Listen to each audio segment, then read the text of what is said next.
Hello and welcome to my channel, I Win to Lose Gaming. There's no way to put it, Girls Frontline 2 Exilium is a masterpiece, but not in the way you might be expecting.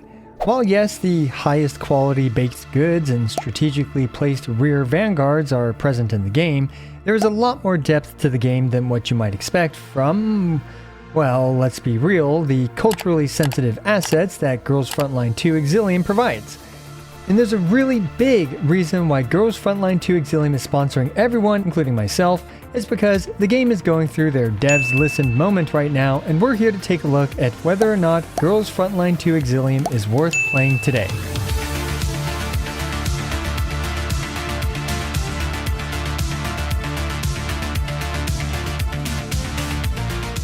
I know, some of you didn't click on this video for the high-level tactical decision-making and strategy-focused gameplay. You clicked for other tactical advantages. And don't worry, there will be plenty of that in this video, but before we get distracted by the stunning display of 3D technology with next-gen merging of PBR and NPR rendering techniques to create a highly cutting-edge and unique models, let's take a peek at the actual gameplay too. You might expect a game with so much tactical cake deployment to have terrible gameplay, but Girls Frontline 2 Exilium defies that expectation by being an actual game and not just a waifu collector. At its core, Girls Frontline 2 Exilium is a turn-based tactical RPG, and if you've been a fan of tactics or XCOM style games, Girls Frontline 2 Exilium is actually great in that department. You deploy, generally around 4 T-dolls, each with 3 to 4 abilities, onto detailed 3D battlefields where you also need to account for the terrain. There's a lot of complex mechanics for those sweat lords that love to min-max their combat experience. For example, a big part of the strategy is maintaining the stability index.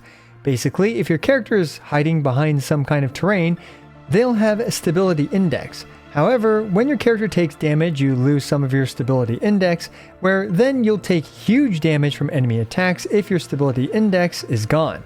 The best part, you can flip the script on your enemies too, and break their stability indexes, and that's your green light to dump all your biggest, flashiest attacks for massive damage. And the type of terrain also matters, sometimes blocking sight lines, explosive crates, teleporters, high ground, you name it, it might be in the game. Phew, and if all that sounds complicated, well, that's because it is, but fortunately, if you're overwhelmed like me, you're also able to just smash that 3x speed autoplay button, like how you 3x smash that like and subscribe buttons down below. And despite being a man of sheer focus and iron will, sometimes even I will falter at what's going on the screen. As for the game modes, there's a lot to do, while also not being too big of a drag on the daily. Firstly, we have the usual farming stages, where you just clear a stage with 3 stars once, and after that you can auto sweep it, super quick and low effort. Dailies just take around 10 to 15 minutes, so it's pretty easy to keep up with. There's also a bunch of supplementary gameplay modes like the non-mandatory offline PvP, great for testing your team comps rather than serious rewards, along with boss fights that keep ramping up in difficulty, and expansion drills where you have to complete special objectives instead of just wiping out enemies. Anyway, enough technical mumbo-jumbo. The real meat of the game is how highly customizable everything is. Ranging from different outfits to dormitory settings to multiple weapon skins, there's a ton of variety with how you can experience Girls Frontline 2 Exilium. I mean, they really went above and beyond what is expected for customizing weapons of all things. Seriously, did they really have to add these little bobbleheads to these highly detailed and realistic looking guns? No, but should they add bobbleheads? Yes, the answer is always yes. You can even change parts of the guns like the muzzle, scope, foregrip, all of which act as gear for your guns to enhance its stats. I'm personally not really a gun type of guy, but seeing this I am very impressed by the amount of detail they put into this. Alright, we were talking about customization, and I bet you are much more interested in customizing a certain other aspect of this game. Well, don't worry, the culture devs over at Sunborn Games have got you covered with a dormitory system. Here you can see the characters you've collected engaging in various wholesome activities, such as reading, playing video games, sleeping, and bouncing on rubber duckies. Each character has multiple different poses and many different outfits. Not only that, but you can of course adjust the camera as desired for very family-friendly reasons, such as seeing what book Tololo is reading. And with so many characters and so many poses, this is where I have to admit where I spent most of the time while working on this video. You're also able to save whatever you want as your main menu screen, further adding to the deep customization options that Girls Frontline 2 Exilium has to offer. And don't worry, this gameplay mode isn't just for poking sleeping waifus. You're also able to gift them stuff, which once you reach affinity level 5 and give them a ring, you get a new animation where you're basically married, I think. And most importantly, you get stat boosts for the combat portion of the game. Oh right, I almost forgot there's a combat portion. Anyway, you might have thought that was a perfect segue to talk about something else, but just wait a gosh darn second. Some of the skins even have exclusive dormitory poses, like the rubber ducky one, and this one.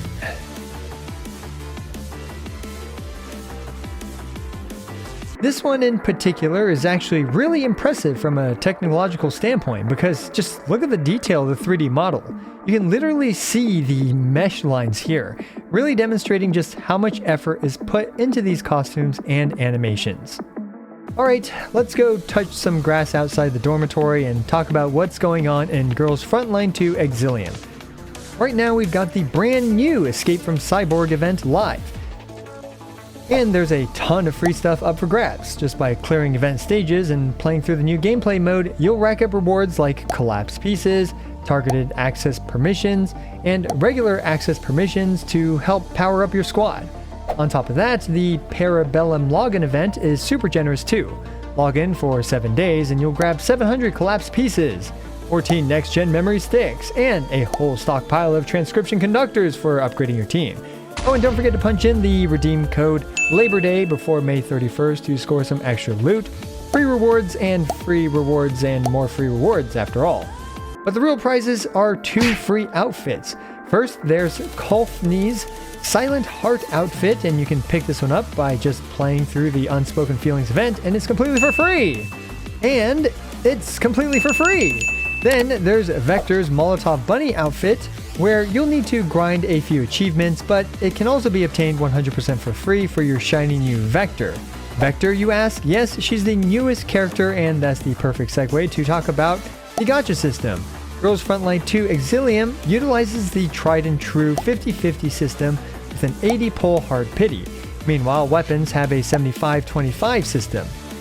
Vector here is designed for burn teams, and I'm not gonna lie, I'm not going to pretend to be an expert on the meta, but it appears she'll be a great support for the burn type archetype, specializing in single target damage. And currently there's also a rerun for Dushevanaya, who has robot toes, which is kinda cool. Another really nifty feature that Girls Frontline 2 Exilium added is the new accessory system. Implemented with Vector's new costume, Vivi sometimes hides her Molotovs, and is available for a limited time discount from May 1st to May 21st.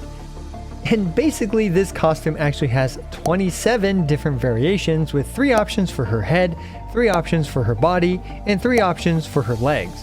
This just further shows that while the devs did not have to do this, they asked themselves, should they? And well, they decided to do it, giving players actual options for how they want to enjoy the game, which is very base, in my opinion. And just when you thought the update couldn't get any thicker, Girls Frontline 2 Exilium is dropping even more new systems. First up, the brand new achievement system. There's over 200 new goals to grind through, and completing them earns you battle decorations, which you can trade in at the achievement store for access permissions, basic info cores, and a bunch of stuff. And yes, the aforementioned Vector's free Molotov Bunny outfit. Another new feature is you can collect enemy models of the units you've defeated and proudly display their smoldering corpses in your curio display. But wait, that's not all. There's also a new extreme calibration system that lets you take your weapon attachments and enhance them to go even further beyond. Using targeted calibration chips, you can boost the stat by 10% per chip all the way up to a whopping 200% cap. Yes, finally, your favorite attachments can hit harder than your embarrassment of being caught playing this game in public. Chips can be farmed from the platoon shop, growth stack, and a few various other places, and since you'll be spending more Sardis gold than ever before, they've reworked how you earn it too. Okay, that was just a lot of mumbo jumbo, but basically a lot of free stuff for everyone. There's also no daily cap on standardizing sync attempts anymore, and if you've got the monthly increment contract, your first 2 runs per day will give double rewards, so yeah, every commander, big spender, or free-to-play can get that sweet maxed out firepower. Anyway, all these changes are pretty much me just saying that devs listened, and the game appears to be going in a very positive direction. If you liked what you saw, then don't forget to check out Girls Frontline 2 Exilium by smashing that link down below, and also use coupon code LABORDAY. Let me know what you think about Girls Frontline 2 Exilium. If you're already playing it, if you're going to give it a try now, whatever it is, leave it down in the comments. And as always, I appreciate every single one of you. This is I Went to Lose, signing out.